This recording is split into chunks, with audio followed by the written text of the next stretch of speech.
very good evening to you all, and thank you for your presence here. So, we have converged for the purpose of celebrating an outstanding legal legacy.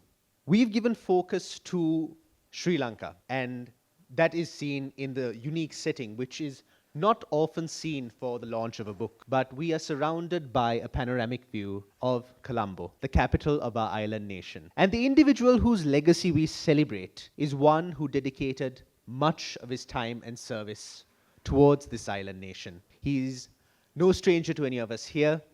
We've all heard his name. He is Mr. K.N. Choksi, President's Counsel. Over the next few weeks, newspapers carried numerous tributes to and obituaries on him. All of them underlined his political and legal career, the many achievements he clinched as a parliamentarian. It was noted that he held not one, but two important portfolios, that of Constitutional and State Affairs in 1993 and that of Finance between 2001 and 2004. Today, the Parsis of Sri Lanka number around 40. At the height of the British Empire, in India and Ceylon, they wielded a formidable influence. As traders and businessmen, they found opportunity wherever they landed. They were highly committed to their way of life, their traditions, their culture, their rites and rituals. Mr. K.N. Choksi's father, N.K. Choksi, Queen's Counsel, for instance, branched out into law at a time when law had become a lucrative profession in the island of Ceylon, even if the Parsi community did not particularly look up to it. Several decades later, his son made history by branching out into another field that his community had never considered, let alone entered, politics. In this, both father and son matched each other well. They prospered in both fields and created a precedent in their community. It gives me deep and genuine pleasure to add this tribute to the enduring legacy of Mr. K.N. Choksi. The late Mr. K.N. Choksi was, for me, a great tower. The late President Ranasinghe Premadasa sent for me, and he told me, I want you to do something. So I asked me, yes, sir, what would you like me to do? He said, I want to appoint a presidential commission to probe the causes of this extraordinary phenomenon. What it is that caused this calamity of unprecedented magnitude in the history of our country, and more importantly, what are the pragmatic measures which we need to adopt to prevent a recurrence of a situation of this kind in the foreseeable future. So he told me, I want you to be the chairman of this commission and to write this report. Now, this was a matter in respect of which I worked very closely with the late K.N. Choksi. I was told, this is far too hazardous. Your predecessor was shot 3 weeks ago. So he told me, that's all right. The main thing I want you to do is to write the report, which I agreed to do. Now, throughout the evolution of that report and the formulation of the principal recommendations which constituted its substance, the nuances, the fine-tuning in all of that, the late Mr. Choksi was of inestimable value. Now, this is one of the most fascinating things which I have done in my time. To start with, I must say, I was most fortunate to have commenced my legal career under the privilege of late Mr. K.N. Choksi PC, and I've been gifted with this opportunity to speak a few words about him. I was at law college, and when I used to go and watch him argue cases, Mr. Choksi, Mr. W. Javardhana, H.L. De Silva, Nimal Senanayaka, Mr. Renganathan, K. Shamogalingam. So I wanted to, he was so clear, precise in his submissions. I wanted to work with this man somehow. I went and met him after I passed out in 1981 in January, and I started apprenticing with him. And I took oaths in September 1982, worked with him full time, almost for 7 years, till he moved into the Supreme Court and the Court of Appeal to do work.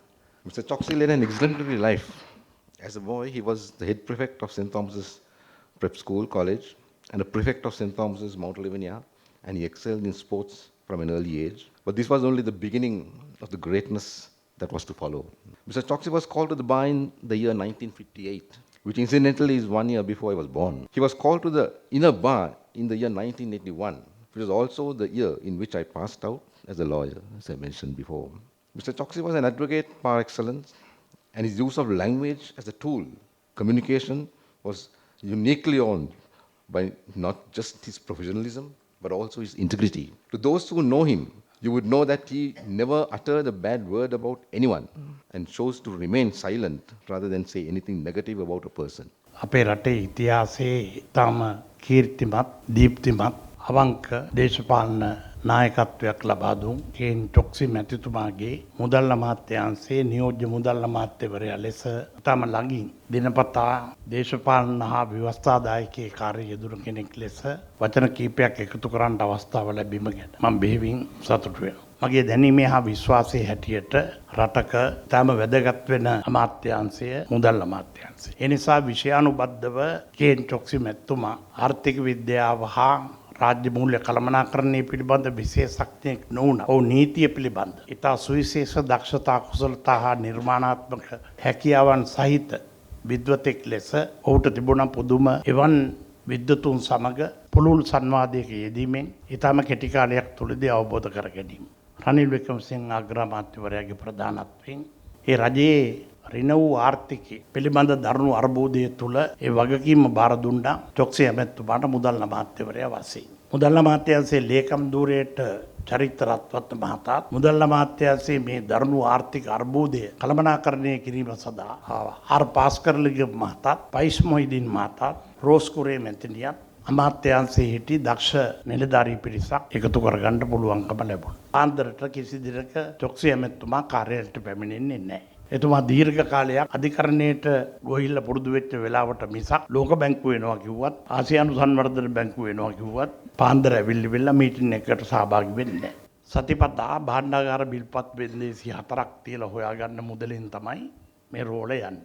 අනිත් ඔක්කොම කරන්නේ කවුරු ආණ්ඩු කළත් දේශීය විදේශීය වශයෙන් ණය අරන්. ඒ ණය ගෙවා ගන්න බැරි තත්ත්වයේ ඇති වෙන මේ අර්බුදය නිසි ලෙස දැකලා මේ සඳහා විසඳුම් සොයා ගන්න සිද්ධ වුණා. මම දකින ආකාරයට කිසිම වංචාවකට දූෂණයකට ඉඩ දුන්නේ නැති හැමදාම සියලුම ලිපි ලේඛන පුද්ගලිකව කියවලා බලලා අවසානයේ අත්සන් කරන්නට පෙර චරිතට අහා මට එන්න කියලා මේකට මම අත්සන් කරනවා කියලා කියන්න තරම් නියතමානී වෙච්ච අවංක මුදල් අමාත්‍යවරයෙක් විෂයානුබද්ධව මේ පිළිබඳ පළල් දෘෂ්ටියකින් කටයුතු කරපු ආචාර්ය එඩ්ඩම් පෙරරා පැතුමත් යූබී වන්නිනායක එම්.ඩී. ජයවර්ධන වැනි මුදල් අමාත්‍යවරුන්ගේ නාම ලේඛනයට අනිවාර්යයෙන්ම ඇතුළත් වෙන රටට ණය නැති දැයට හිත ඇති කේන් චොක්සි මැතිතුමා Beloved biographer Mr. Udita Devapriya to accompany Mr. and Mrs. Choksi.